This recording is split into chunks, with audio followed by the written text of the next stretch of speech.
Ah, yes. There's nothing like the call of the open road and the cool breeze in your face. How you guys doing back there? A pleasure many of us are happy to share. Thank you. This goes in the car with me for about 4 hours a week. I commute to London, so she goes to doggy daycare there. We spend billions keeping our pets safe and healthy. But do the things we buy really work? We're putting popular pet safety products through their paces. This is the powder. And revealing that when it comes to your pet and you, There you go. Good boy. there is 3, pause for concern. 4. Look at your hand, Grady. Put your hand out. It's okay. Do it. With so much time on the road, Christine Sawyer wants to make sure both she and Cisco are safe. So she bought a car harness. There you go. Guess you could call it a doggy seatbelt. I've heard of incidents where dogs have disappeared after accidents and they've never found them. Injuries, catapulted through windshields. Okay, go to the car. For Jennifer Duggan, one accident was enough to convince her to buckle her puggle. Everything in my car moved up into the front seat. It terrifies me not only for his safety, but for my safety. I don't know where people think their dog is going to go in an accident if they're not restrained. Out the window would be my guess. Quincy Amon doesn't have to guess. As a volunteer firefighter, he's witnessed the terrible consequences of a crash. I've seen a few accidents, and things come out of the vehicles, and I would not want that to happen to her. So he bought a car harness for Abby, who rides alongside his daughter, Ava. I want her to stay in safe, just like I wear my seatbelt, Ava wears her seatbelt. That's why she gets hers too. Yes, the pet safety trend is gaining ground. Even our own marketplace watchdog, Griffin, wears a harness in the car. Pet seatbelts can save lives, which is why the RCMP and the SPCA urge people to buckle up their pet. Lindsay Wolko took that advice. I purchased a harness from my local big box retail store. It said on the package that it would keep her safe in an accident. I thought I did everything I was supposed to do. And one day, while she was in it, I had to slam on the brakes to avoid an accident. And she went sailing. And it also threw her into the back of the front seat. Lindsay was okay, but her dog took weeks to heal. That scare prompted Lindsay to create a pet safety organization and help design one of the first crash test dummy dogs. Okay. Made of engineered metal covered in fur. So Center for Pet Safety was founded as a consumer advocacy agency to ensure pet product safety. We want to make sure that the products do what the manufacturers claim they should do. And Lindsay's dog is the perfect companion to help us do just that, along with a team of engineers at the Center for Crash Safety in Flint, Michigan. This university lab is a regular stop for the auto industry, testing the safety of seatbelts, airbags, even child seats. But today, we'll be sending Lindsay's dog down this track at 48 kilometers an hour towards a head-on collision. To crash test 5 dog harnesses widely sold in Canada. First up, the Top Paw. The package says it will restrain your pet in case of an accident. Christine bought hers at PetSmart, which gave her peace of mind. Back when I bought it, there really weren't a lot of choices, and that seemed like the best choice. It was a large chest area, which I was hoping would make sure that if there was an accident, there would be more of an impact instead of like a narrow harness like most of them are. So will Top Paw do what it promises? Keep your dog buckled in? Seconds away. Ready for launch.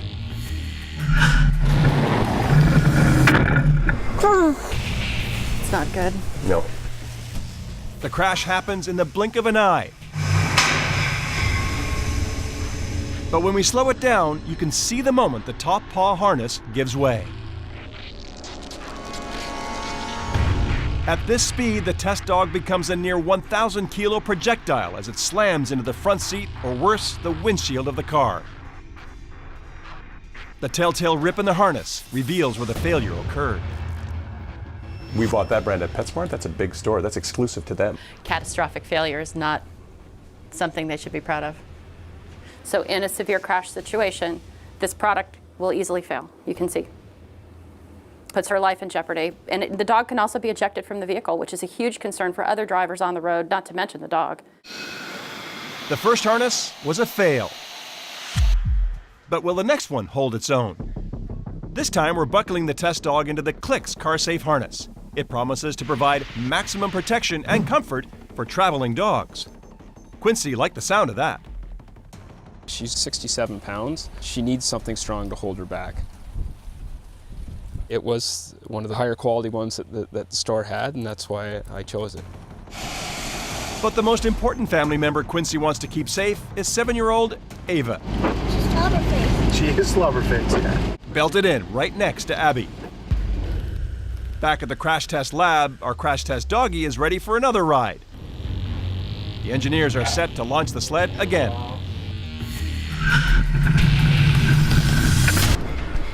Whoa! The Clix safety harness also fails to restrain the dog, sending it careening through the vehicle. Only the lab's anchor belt keeps it from rocketing out of the sled completely. Would you call that an epic fail? Looks that way. Looks that way. The family dog almost certainly would have been hurt. Perhaps the passengers too. Passengers such as Quincy's daughter, Ava. That's What's what left happened. of It says it's made from seatbelt material. it? Yes. So what are we to make of what the results were? If you're looking for crash protection, this is not it. And neither is the next one we test. Simply named Car Harness, it promises to give the same protection to your pet that you do to yourself. Promise broken. What will our dog owners think?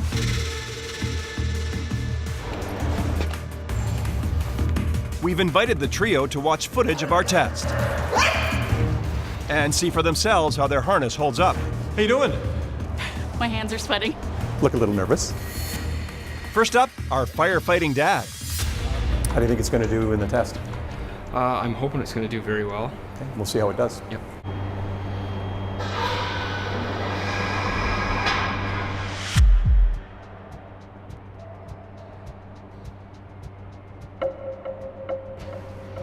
I saw you shaking your head.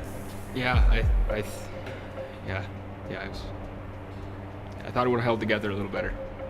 Now, you drive with Abby and your daughter, Ava, a lot. Yeah. Seeing that happening, what runs through your mind about what might happen in an accident? Now I'm worried about Ava being hurt and possibly myself, but I know Abby's really going to get banged up.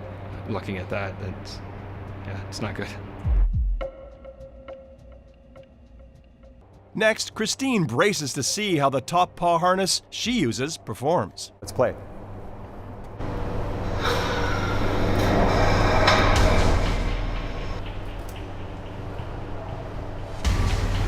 Wow. What's going through your mind right now, having seen that? My dog would not be safe. And it's probably come in the back of my head to boot.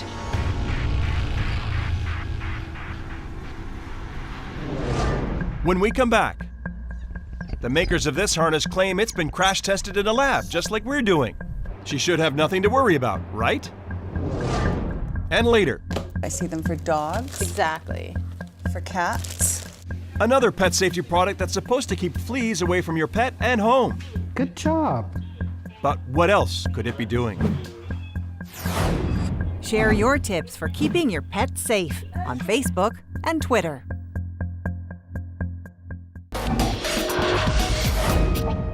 We're back at Kettering University in Flint, Michigan, using their crash test lab to see if car harnesses keep their promise to protect you and your dog in an accident.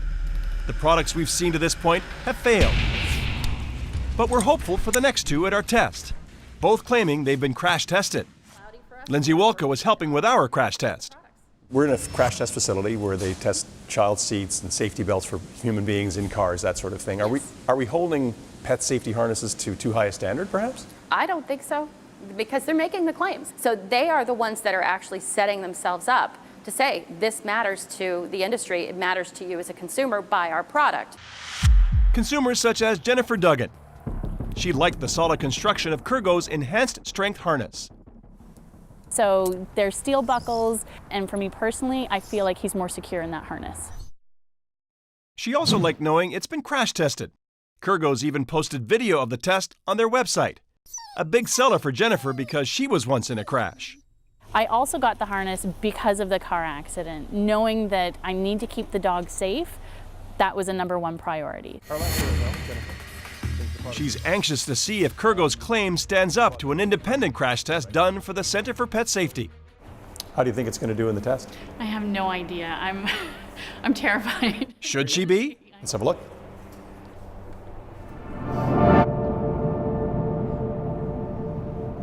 Kurgo's enhanced strength harness fails to restrain the 34-kilo crash test dog.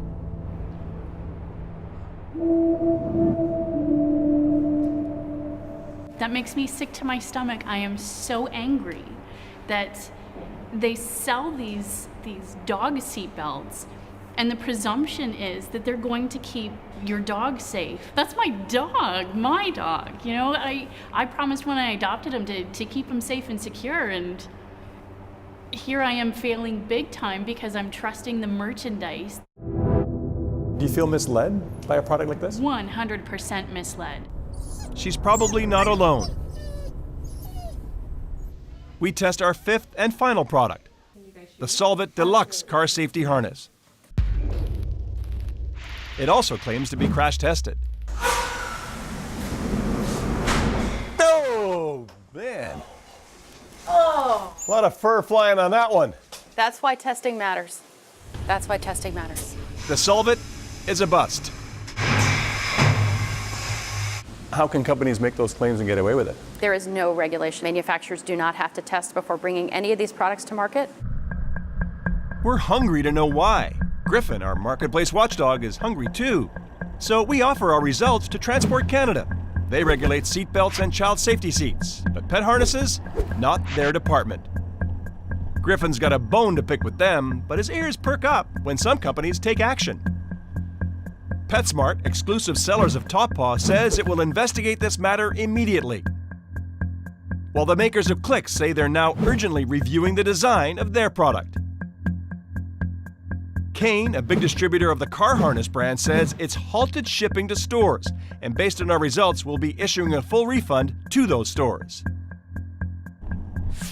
As for the companies that claim their harnesses are crash tested, they won't come on camera to explain why they failed. But Solvit acknowledges some harnesses with faulty parts may be on the market and is now reviewing its inventory. Bottom line, says Lindsay Walko, is when it comes to pet safety harnesses, you're on your own.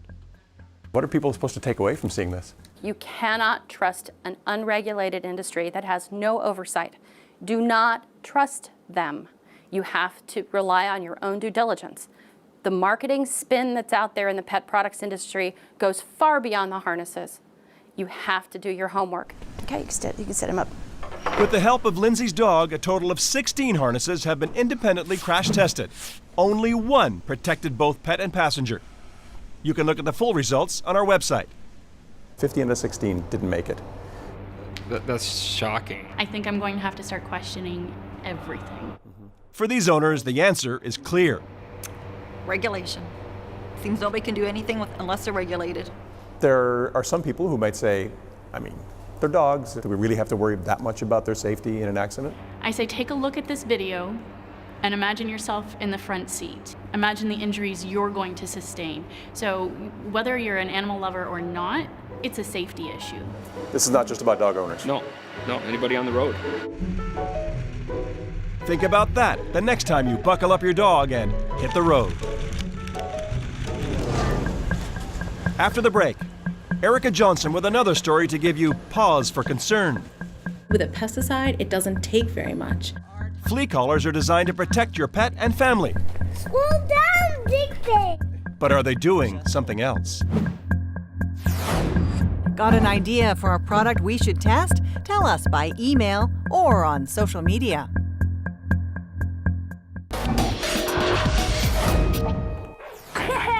That was a dog. This is Digby. He may be small, but he's a big part of this family and Grady's best bud.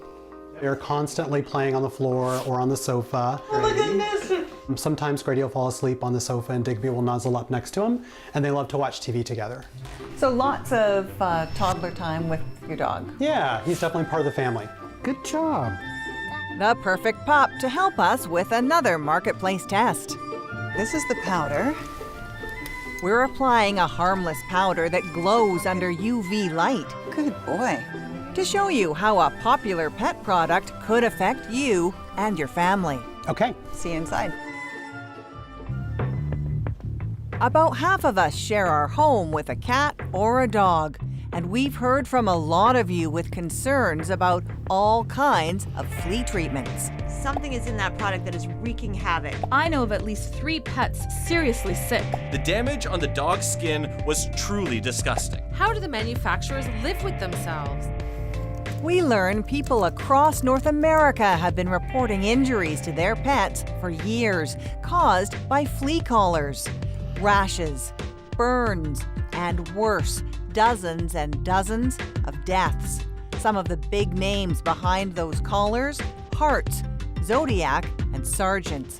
Makes you wonder what's in them.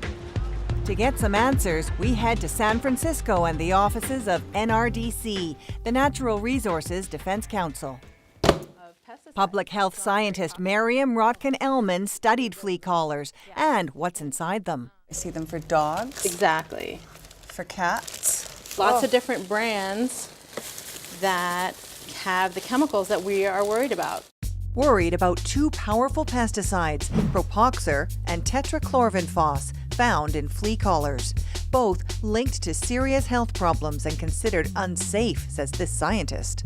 More and more science has shown that either prenatally, so exposure for pregnant women, or to young children, low levels of these pesticides can affect the way the nervous system develops. It can actually affect a toddler's nervous system. Exactly, that you may not see until the toddler gets a little older and they start learning disabilities, delays in motor development, hyperactivity, behavioral problems have all been linked to this type of pesticide. So how much of those 2 pesticides in flea collars could we be exposed to? That's where Digby and our powder test come in. What do you think about the fact that 2 very powerful pesticides are allowed to exist in the home? I'm shocked. It's really surprising. It's not scientific, but we want to see how much pesticide the family could come into contact with if Digby wore a flea collar. Good boy. Remember that powder we applied? It's easy to see on Digby, but will it transfer onto the furniture, toys, or family? Especially Grady. How much it transfers could be a problem, says Miriam Rotkin-Ellman. She's done her own scientific test looking into how much pesticide gets on to pets wearing flea collars. So after 3 days, you wiped down the pet, you sent that wipe to a lab. What did you find? We found much higher levels than we expected. And when we put those numbers into sort of standard calculations for what a kid could get exposed to, we found levels that exceeded what the Environmental Protection Agency actually said was safe. So how much powder did Digby's family come into contact with? Time to see our results. Under my UV flashlight, the powder we applied to Digby will glow anywhere it's spread. We find it. Look at that. On the furniture. Right into the corner. The parents. Imagine if that was a toxic pesticide. Under your chin. This is going to be on national TV. You're pretty covered. Whoa. All over Grady's toys. One of Grady's favorite trains. Wow, that toy is covered. And worst of all, oh yeah, look at your hands. On Grady. That is very worrisome. If this was a real pesticide, not only can somebody put their hands in their mouths or touch something else or get it all over their house, the pesticides can actually be absorbed through the skin and enter the body that way. And honestly, with a pesticide, it doesn't take very much to cause effects that could stay with that kid for their whole lives. We tell Grady's dad, Frank Bassett, about the potential risks. think this stuff needs to be off the market if it truly is as dangerous as it appears. So you think this chemical should be banned immediately? I think so, yes. Just gone. Just gone. We want Health Canada's take on why these flea collars are still on the market. They say they're phasing out ones with Propoxur. In 3 years, the ones with tetrachlorvinphos will remain on store shelves. As for the big flea collar companies, Zodiac didn't respond, while Sargent says it's following regulation and will be discontinuing the product. Hartz tells us the number of adverse reactions from their product is low, but adds it's constantly working to surpass our own standards for safety. Okay, which way are we going to go? Left or right? Digby and his family are glad the test is done. Well done, Digby! Gentle, gentle. But till there are stricter rules for flea collars, a safer way to keep fleas from becoming a real itch, brush and bathe your pet regularly. Any shampoo will do the trick. Vacuum lots and wash your pet's bedding. And keep grass and shrubs where your pet hangs out cut short.